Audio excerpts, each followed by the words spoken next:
көптөгөн өзгөрүүлөр болуп кетти. Камераны кармабаганыма бир аптанын жүзү болуп калды окшойт. Я сыркоп калып түшүп жатып калдым. 2-3 килограмм арыктап кеттим окшойт.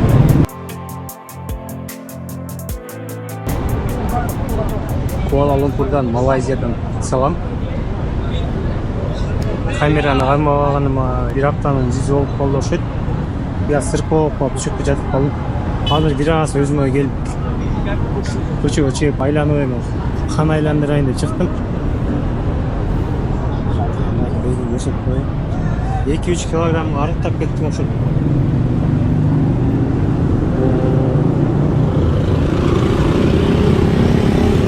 Оор болду. Азыр мына светофор бизге жашыл күйгөндө көрөсүңөр. Адамдардын кандай өткөнүн. Азыр бизге жашыл күйөт.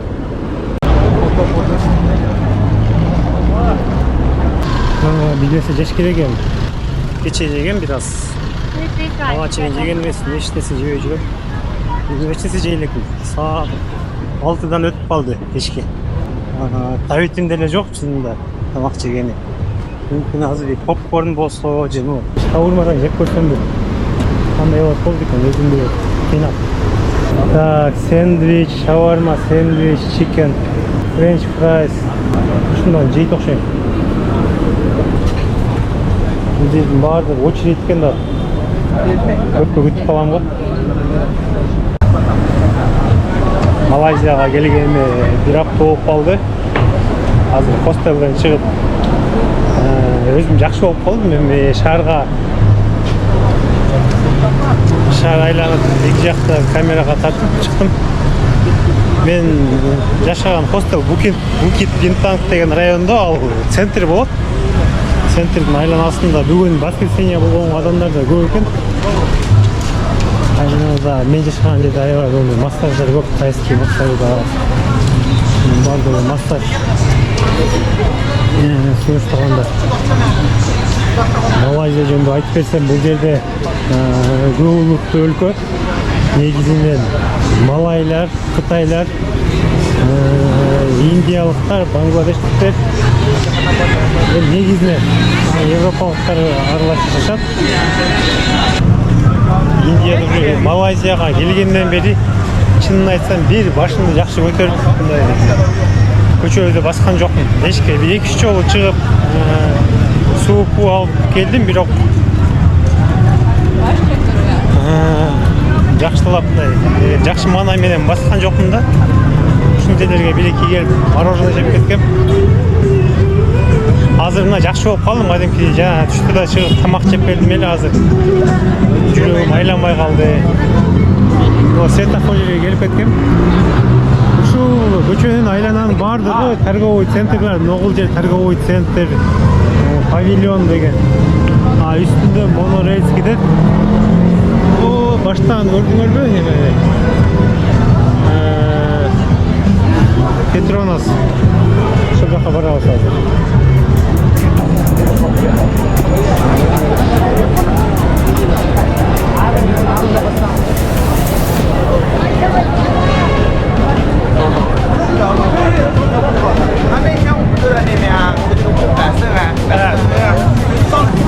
Адамдарды көптүгүн көрдүңөр да, бул эрте менен кечинде да дайым ушундай. Анан Малайзиянын өзгөчөлүгү боюнча бул жерде дагы сол рулдуу кыймыл машиналардын бардыгы. Бизде сол рулдуу машина болсо, буларда оң рулдуу болуп эсептелет. Көчөлөр таптаза, эч чаң болбойт, климат ушундай. Азыр магазинден да бир кызыктуу нерсе сатып алдым. Но музак кофе бул банкадагы латте кадимки дейли.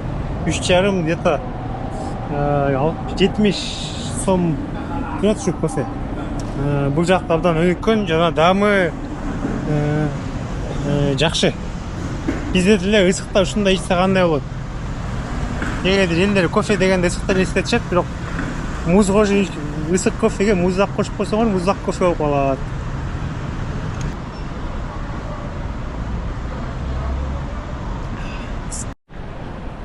Азыр ысык көчө менен батпай азыр жер үстүндөгү өтмөк менен басууну чечтим. Бұл жерде 10 метр, жердің үстінен 10 метр биіктікте эле. Мага да жетпейт. Бирок адамдардын ыңгайын, комфортун ойлоп, салкындуу болсун деп өтмөктөрдү коюп койгон. Көчөнүн сыртында эле. Абдан ыңгайлуу. Ага, көрсө, жер үстү менен эмес, жер астында торговый центр аркылуу барат окшойт. Мен былтыр келип мындай жолду көргөн эмес экен. Азыр келдим. Башкача жолдор менен ачылып атат мага. Ойлогом, шаарды жакшы эле билем деп. Көрсө билбейт экем эч. Мен дагы деле кетип атам, ошол эле жол менен эч түгөнбөй койду, бул туннель. Азыр эле жазууну көрдүм, KLCC, Kuala Lumpur City Center деген. Ал ошо Башня Петронастын району, айланасын кетип коет. Буюрса келип калдым. Бул жерде бир таң калыштуу көрүнүш да. Сыртта 30-31 градус ысык. Ичкериде мындай елкалар менен буга жаңы жылды тоскоон даярданып атышат. Чыдабай кетип Израилде колдогонума 2,5-2,30 рингит 50 сомдой сатта бердим. Мороженое алып азыр эшикке чыгып кайсыл жерине келгенин билбейм, бирок көрөбүз. Ушудан айланып өтөбүз да болбосо. Наки Петронас. Өзү 450 метрдейби, абдан эле бийик бул. Эми албетте Бурж Халифага жетпейт. Бирок бийиктиги бир тойлу бар. Мен саякаттап жүргөнүмө 1 айдан ашып калды. Дубайга бардым, Вьетнамга, Дубайга бардым, андан Индияда аябай көп болдум 1 айда. Анда чыгып Сингапурга барайын дедим эле, бара албай калдым. Мындай шарт ушундай болуп калды.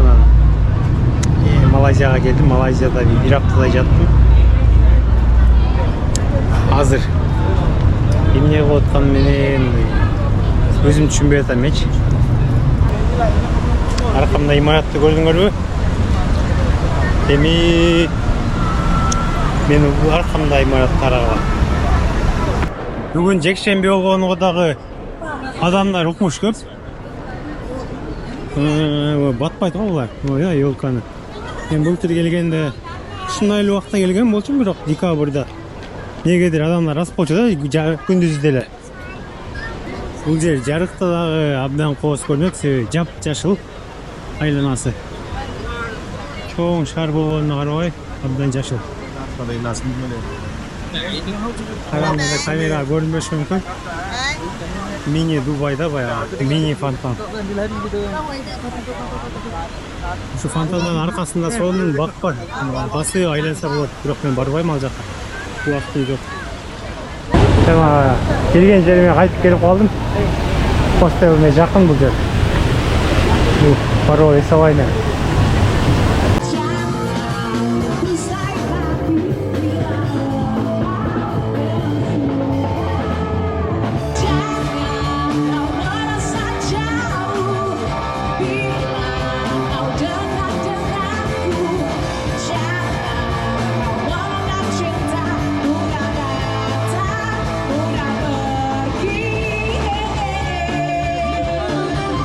Күндөн бери ушул жерде жашайм, анан кийин өтүп баратып узун очередти байкайм катарда. Булар мени күтүп атышат болуп кээде, мен дагы катарга турдум азыр.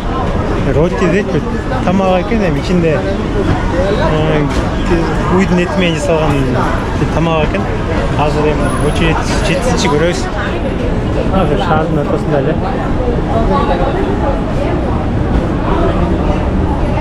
Эртең менен Хошиминге кетем. Очередибизди күтүп акыры башына жетейин деп калдык. Дагы бир 5-10 минутта барго. Негедир абдан кеч болуп атат бул жерде. Түшүнүксүз. Акыры очередибиз келди окшойт. Бул жерде тоок менен көп желбейт экен. Чикен уйдун эти менен көп желет экен. One chicken and one beef.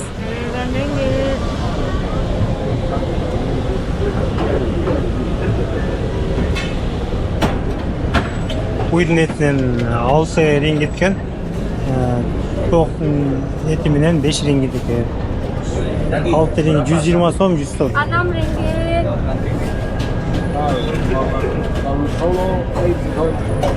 Thank you. Thank you. Ақыры жеттім оқшайды.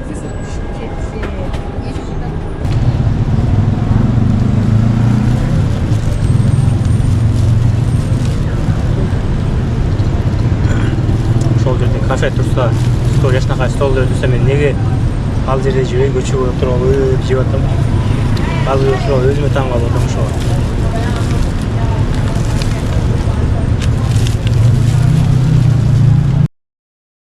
Малайзиядағы 10 күннен соңына шығып алды қазір уже аэропортқа кетіп жатыр.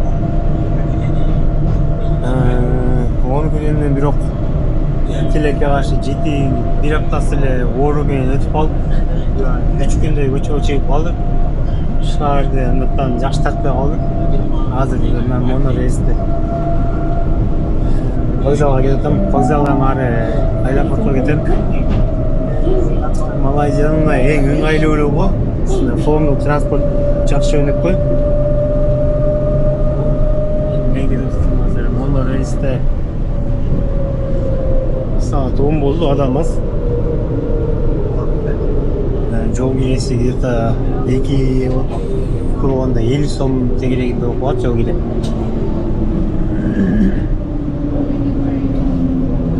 Бекер автобустарда бар шаар ичинде каттаган бирок мен өмүр өтүрүп боло көргөн эмес эле, себеби маршрутун билбейм.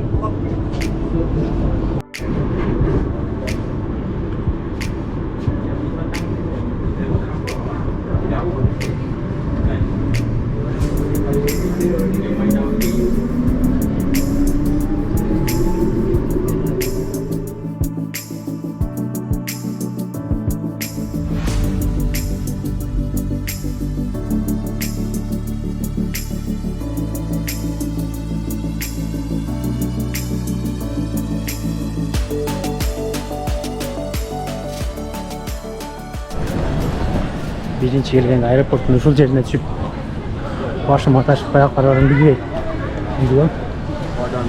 Эстедим. Азыр 22 деген баш керек, 22. Кечип калбаса эле болду кыскасы.